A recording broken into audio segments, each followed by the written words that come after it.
तो हेलो दोस्तों, आपका स्वागत है एक बार फिर से आपके अपनी चैनल बेसिक एजुकेशन में एक और नई वीडियो करंट अफेयर्स की। थोड़ा सा गैप हो गया था, बीच में थोड़ा सा मुझे कुछ काम से जाना पड़ गया था। मैंने आपको लास्ट वीडियो में बताया था, इस वजह से मैं नहीं आ पाया, क्लास नहीं ले पाया। कोई नहीं, जो भी ये करंट का जो भी थोड़ा बहुत छूटा है उसको इन्हीं जो वीडियोस चल रहे हैं डेली के, इसी में बीच बीच में ऐड करके इसको कवर करते जाएंगे आगे के वीडियोस में, ठीक है। और अगर टेलीग्राम चैनल आपने ज्वाइन नहीं किया है तो आपको ऊपर क्यूआर कोड दिख रहा होगा, आप क्यूआर कोड पे स्कैन करके टेलीग्राम चैनल ज्वाइन कर सकते हैं। नहीं स्कैन हो रहा है कोई दिक्कत नहीं है, आप नीचे डिस्क्रिप्शन में भी इसका लिंक प्राप्त कर सकते हैं और वहां से टेलीग्राम चैनल ज्वाइन कर सकते हैं इसके पीडीएफ के लिए, ठीक है। अब आज का वीडियो क्या करते हैं और स्टार्ट करते हैं आज का वीडियो।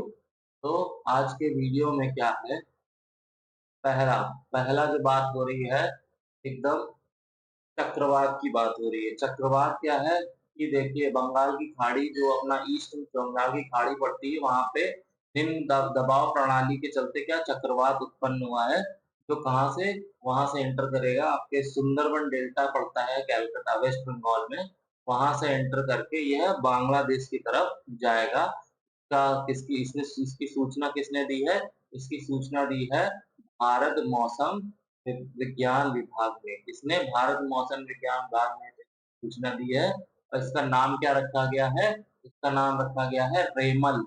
रेमल इसका नाम है, जो एक चक्रवात के रूप में वेस्ट बंगाल से, बंगाल की खाड़ी से वेस्ट बंगाल के तट पर टकराएगा और बांग्लादेश की तरफ मुड़ जाएगा। तो अकॉर्डिंग टू मतलब भविष्यवाणी, मतलब भारत के मौसम विभाग जो है उसकी भविष्यवाणी के अनुसार यह 25 मई की सुबह टकराया और चक्रवाती तूफान बन गया और 26 मई की शाम तक पश्चिम बंगाल के सागर द्वीप बांग्लादेश के केपुपारा के बीच टकराएगा। कहाँ? केपुपारा के बीच और पश्चिम बंगाल के सागर द्वीप, इनके बीच में यह टकराएगा। अब तक तो टकरा भी चुका होगा जब मैं ये वीडियो बना रहा हूँ, हो सकता है इसका अंत भी होने वाला, क्योंकि क्या होता है देखिए, जब चक्रवात आता है और किसी सतह से मतलब किसी तटीय क्षेत्र से टकराता है तो उसकी गति क्या होती है, धीरे कम हो जाती है। शुरू-शुरू में वो बहुत तेज होता है, लेकिन उसकी धीरे-धीरे गति कम हो जाती है, तो 2-3 दिन बाद वो एकदम नॉर्मल हो जाता है, ठीक है? इतना समझ आ गया? आगे देखते हैं। आगे बात हो रही है किसकी? भारतीय सिनेमा में कान फिल्म फेस्टिवल, आपने इसका नाम बहुत सुना होगा। तो जो 77वां कान फिल्म फेस्टिवल हुआ, यानी 77th कान फिल्म फेस्टिवल जो हुआ, उसमें पहली बार किसके, पायल कापड़िया की जो फिल्म है कौन सी, all we imagine is light, यह इनकी फिल्म है। इसके लिए इनको कौन सा पुरस्कार मिला? ग्रैंड प्रिक्स पुरस्कार इन्होंने जीता। कौन सा? ग्रैंड प्रिक्स पुरस्कार इन्होंने जीता। किन्होंने? पायल कापड़िया ने 77वें कान फिल्म फेस्टिवल में, ठीक है। और जो ये जो पुरस्कार इनको मिला है, ये क्या था? ये दूसरा सबसे बड़ा सम्मान था उस महोत्सव का। जो भी हम कान फिल्म महोत्सव हो रहा था, इसका दूसरा सबसे बड़ा सम्मान था जो इन्होंने जीता। और यह जीत एक ऐतिहासिक क्षण भी है। किस लिए ऐतिहासिक क्षण है?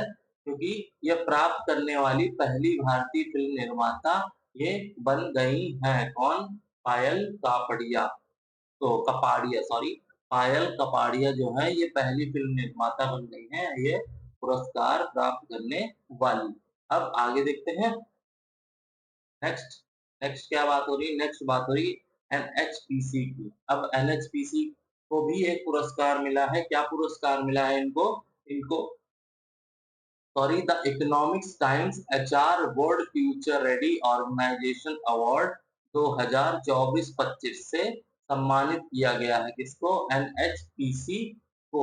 क्यों के सम्मानित किया गया है? क्योंकि यह प्रतिष्ठित सम्मान भविष्य के लिए तैयार कार्यबल को बढ़ावा देने और मानव संसाधन प्रबंधन के लिए रणनीतिक दृष्टिकोण के लिए अटूट प्रतिबद्धता को उजागर करेगा एनएचपीसी के लिए, ठीक है। तो यह पुरस्कार इसलिए इसको दिया गया है, the Economics Times HR world future ready organisation award 2024-25, ये किसको दिया गया है? एनएचपीसी को। अब नेक्स्ट देखते हैं। नेक्स्ट बात हो रही है किसकी? नेक्स्ट बात हो रही है हमारे उत्तर प्रदेश की। अब उत्तर प्रदेश की बात क्या हो रही है? आप कहोगे यहाँ बात उत्तर प्रदेश की हो रही है, यहाँ पे आपने फोटो किसी अंग्रेज की लगाई हुई है। लेकिन ये अंग्रेज नहीं है, इनका नाम है क्या? ये यूनाइटेड किंगडम, आपने सुना है ना, यूके। ये यूके के किंग चार्ल्स तृतीय हैं। कौन है ये? यूके के किंग चार्ल्स तृतीय हैं। अब इनके द्वारा एक पुरस्कार दिया जाता है जिसको क्या बोलते हैं? अमल क्लूनी महिला सशक्तिकरण पुरस्कार। क्या बोलते हैं इसको? अमल क्लूनी महिला सशक्तिकरण पुरस्कार बोलते हैं, जो यहाँ पर दिया जाता है। कहाँ पे?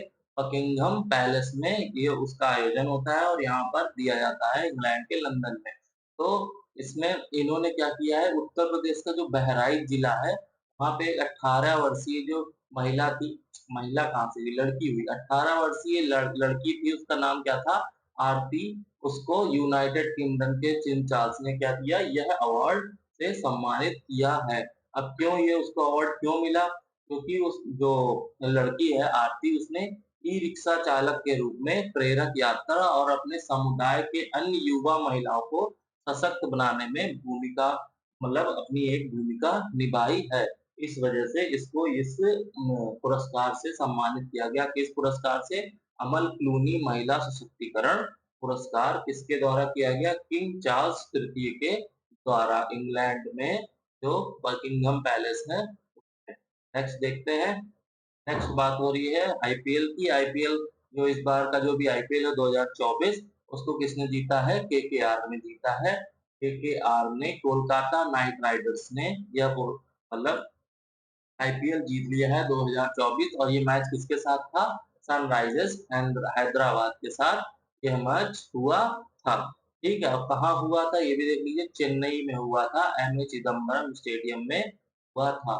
ठीक है, अब इसमें आपको ज्यादा जानने की जरूरत नहीं है, बस इतना ही आपको जानकारी इनफ है। ठीक है, आगे देखते हैं। नेक्स्ट नेक्स्ट बात हो रही है राष्ट्रीय रेगिस्तान पार्क की। राष्ट्रीय रेगिस्तान पार्क की बात क्यों हो रही है? जो जैसलमेर में आपका स्थित है, राजस्थान के। इसकी बात इसलिए हो रही है क्योंकि यहाँ पे ये जो पक्षी है, कौन सा? Great Indian bustard. Great Indian bustard, इसकी क्या जनगणना के गंभीर रूप से लुप्त प्राय होने की महत्वपूर्ण उपस्थिति का पता चला है। ठीक है, तो इसकी बात हो रही है। तो ये मौसम ऐसा होता है, उस टाइम पे क्या होता है? इसकी जनगणना करती है, दिखते हैं क्योंकि इस वजह से। तो अगर हम 2022 की बात करें तो ये कितने पाए गए थे? 42 पक्षियों को दर्ज किया गया था। लेकिन इस बार ऐसा हुआ कुछ कि यहाँ पर इसकी मतलब वृद्धि देखी गई है। मतलब इस जैसे 2022 में 42 थे, इस बार इसके वृद्धि देखी गई है। और पार्क की सीमाओं के भीतर आश्चर्यजनक रूप से कितने? 64 ग्रेट इंडियन बस्टर्ड की गिनती की गई। मतलब कि 42 थे 2022 में, बाद 64 हो गए। तो यह काफी बड़ी वृद्धि देखी गई है इनकी संख्या में। आगे देखते हैं। आगे बात हो रही है भारत मालदीव्स की। देखिए, भारत मालदीव्स के बीच में काफी दिनों से कुछ मनमुटाव चल रहा था आपस में। वैसे हो तुम, वैसे हो तुम, ही नहीं करते तुम, वो नहीं करते तुम, हम आए टूरिज्म, अरे बहुत बड़ी बड़ी बातें हो रही थी। लेकिन क्या हुआ, उसी बीच में दोनों पक्षों में बात हुई। और बात होने के बाद क्या हुआ?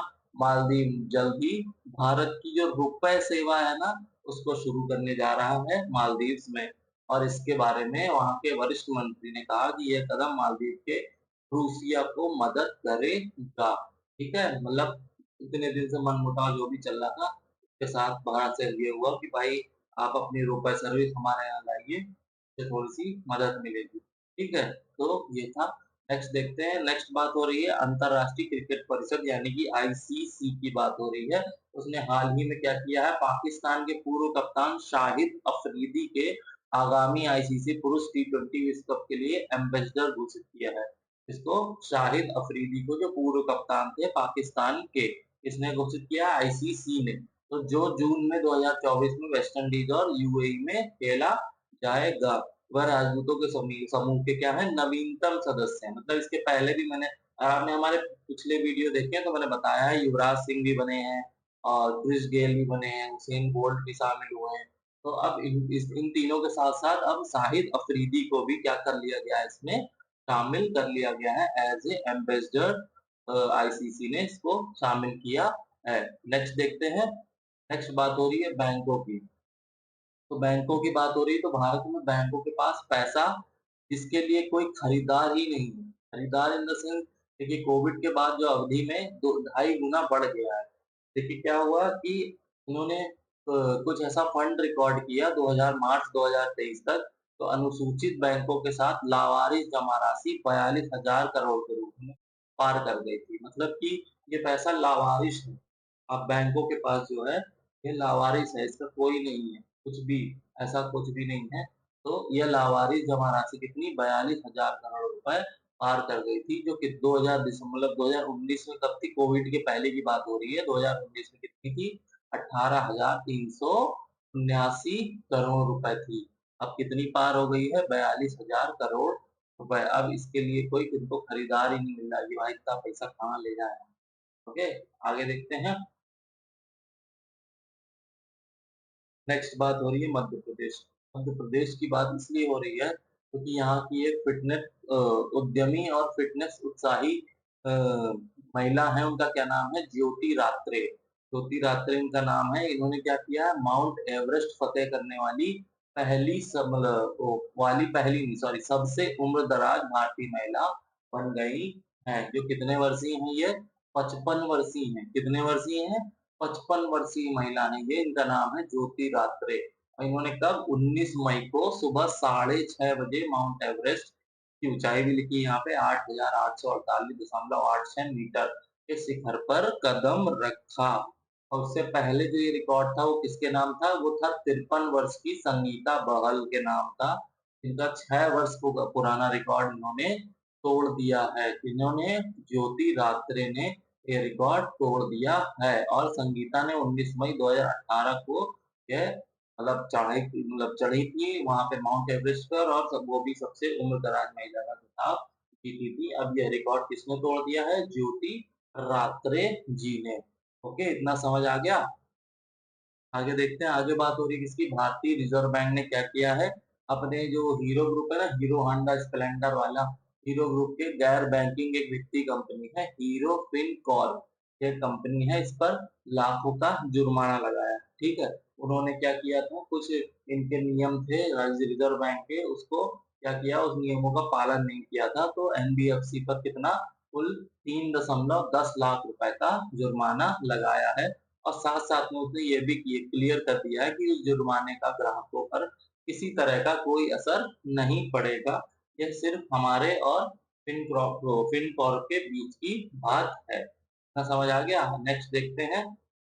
नेक्स्ट बात हो रही है वॉल्ट डिज्नी की। अब वॉल्ट डिज्नी कंपनी ने क्या किया है? टाटा प्ले लिमिटेड में अपनी 30% अल्पसंख्यक हिस्सेदारी टाटा समूह को बेचने के लिए एक सौदा किया है। किसको बेचने के लिए? टाटा समूह को बेचने के लिए एक सौदा किया है। इससे कंपनी का मूल्यांकन कितना? लगभग $1 बिलियन है। और यह कदम डिज्नी को मुकेश अंबानी की वायाकॉम 18 मीडिया प्राइवेट के साथ अपनी भारतीय इकाई को विलय करने पर ध्यान केंद्रित करने की अनुमति देगा। तो कितना? $8.5 बिलियन का मनोरंजन दिग्गज है। ठीक है, मतलब वायाकॉम 18 की बात हो रही है 8.5 बिलियन में। इतना समझ आ गया? तो आगे देखते हैं।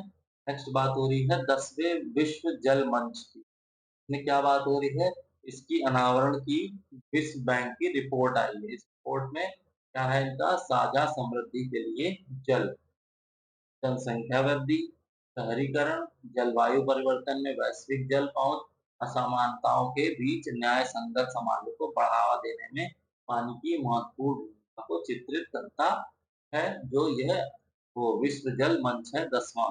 ठीक है, और यह दुनिया भर में समावेशी जल सुरक्षा सुनिश्चित करने के लिए व्यापक रणनीतियों तत्कालिकों पर प्रकाश डालता है। एक तरीके की करंट नहीं है, ये इंफॉर्मेशन है। यह मंच क्या करता है? ठीक है, ये तो एक तरीके से ये इंफॉर्मेशन है कि 10वां जो मंच है, ये क्या करता है कि यह जनसंख्या वृद्धि, शहरीकरण, जलवायु परिवर्तन, वैश्विक जल असमानताओं के बीच जो भी ये लिखा हुआ है, ये सब ये जरूरत है जल की, इस वजह से ये यहाँ पर इसको बताया गया है। और ये क्या है? इनका स्लोगन है साझा समृद्धि के लिए जल। ओके, आगे बढ़ते हैं। आगे बात हो रही है स्मार्टफोन की। स्मार्टफोन ने क्या किया है? भारत के एक प्रमुख निर्यात सफलता की कहानी बन गया है। कैसे बन गया है? कि अब 42% की वृद्धि के साथ चौथे सबसे बड़े निर्यात आइटम के रूप में रैंकिंग कर रहा है। जबकि 1, 2, 3, 4 वो चौथे नंबर पे अपना स्मार्टफ़ोन, मतलब भारत में सबसे ज़्यादा निर्यात की बात करें अगर, तो स्मार्टफ़ोन की निर्यात हो रही है जो चौथे नंबर पर है, 42% की वृद्धि हो गई है। और ये फ़ाइनेंशियल ईयर 2024 में 15.6 बिलियन डॉलर तक पहुँच गया है। कितना? 15.6 बिलियन डॉलर। और पिछले वर्ष की तुलना में रैंकिंग में एक पायदान सुधार दर्शाता है। एक अलग श्रेणी के रूप में स्मार्टफ़ोन के डेटा संग्रह 2022 में शुरू हुआ, जो क्षेत्र के तेजी के विकास का उजागर करता है। आप खुद जानते हैं, देख रहे हैं कैसे बच्चे आज छोटे-छोटे फ़ोन, भाई ये तो हो गई, अब क्या ही कर सकते हैं। ऊपर से सारी चीज़ें ऑनलाइन हो गई कोविड के बाद में। आगे देखते हैं। आगे बात हो रही है किसकी? गूगल की बात हो रही है। गूगल ने क्या किया है, जो वॉलमार्ट का अपना ई-कॉमर्स कंपनी है फ्लिपकार्ट ने कितना 1 बिलियन डॉलर की, मतलब के फंडिंग राउंड के तहत 350 मिलियन डॉलर का निवेश कर रही है। कौन कौन कर रही है? गूगल जो है वो फ्लिपकार्ट पर इतना निवेश कर रही है 350 मिलियन डॉलर का। और इस निवेश का उद्देश्य क्या है? फ्लिपकार्ट की वृद्धि का समर्थन करना, क्योंकि इसने 2025-26 के योजनाबद्ध अपनी आरंभिक सार्वजनिक पेशकश यानी कि आईपीओ के समय 60 बिलियन डॉलर के मूल्यांकन का लक्ष्य रखा है। समझ आ गया ये? तो गूगल इन्वेस्ट कर रही है इस पे, फ्लिपकार्ट पे, लग जाओ भैया स्टॉक पे।